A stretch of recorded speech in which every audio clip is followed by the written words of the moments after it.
When DENEL was operating 11 factories in 1992, it employed a total of 11,000 workers, and this figure used to increase to 13,000 during protest. Today, as we speak, Mr. President, the number has decreased to 2,000, and they cannot even afford to pay even the few workers that they have remain.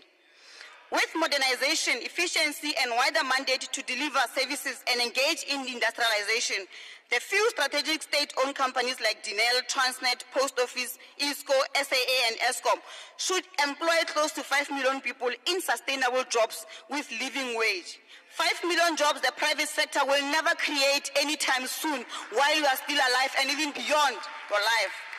But you won't do it because you want to collapse all the SOEs in this country.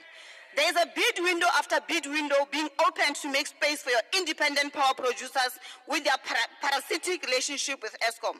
Despite this, you are continually tormented. We are continually tormented by rolling blackouts because we have put a man who has no knowledge or appreciation of energy in charge of that entity.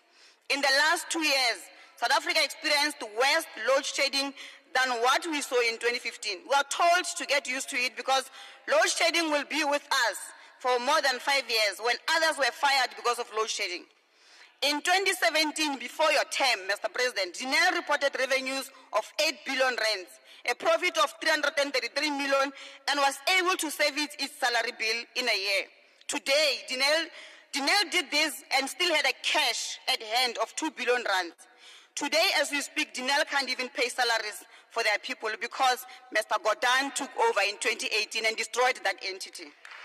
In 2020, after you took power as the president, DENEL's revenue dropped to 2.7 billion, losses were over 1.9 billion, and the entity declined from 2 billion to 600 million in the bank. DENEL, which used to be a formidable player in the arms and engineering sector globally, is broken, and its defense contracts are awarded to companies that have contributed to the CR17 campaign with links to you and Mr. Gordhan.